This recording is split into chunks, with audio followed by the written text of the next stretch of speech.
Welcome to R5 TV news. Tirupati Thottambedu మండలం ప్రభుత్వ ఆదేశాల మేరకు లేట్ మాజీ మంత్రివర్యులు బొజ్జల గోపాలకృష్ణారెడ్డి సతీమణి బొజ్జల బృందమ్మ చేతుల మీదుగా ఇలాగనూరు, కంచనపల్లి, కాసారం గ్రామ పంచాయతీలకు 3 బ్యాటరీ ఆటోలను ఇవ్వడం జరిగింది.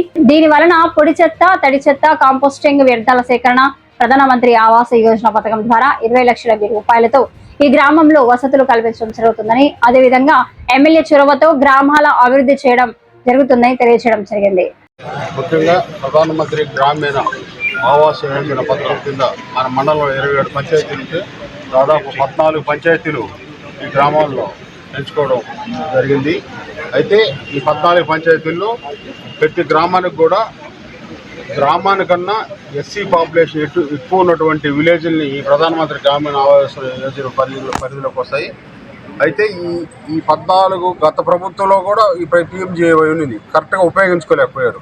మన చంద్రబాబు నాయుడు గారు కూటమి ప్రభుత్వం వచ్చిన తర్వాత దీన్ని ప్రతి గ్రామంలో కూడా డ్రైన్స్, అదేవిధంగా చెత్త సేకరణ, లైట్లు, అదేవిధంగా సీసీ రోడ్లు అన్నీ కూడా ప్రతి గ్రామంలో కూడా ఒక్కొక్క గ్రామానికి ₹1 కోటి కేటాయించుంటారు ఈ 14 గ్రామాలకు, ఈచ్ గ్రామానికి.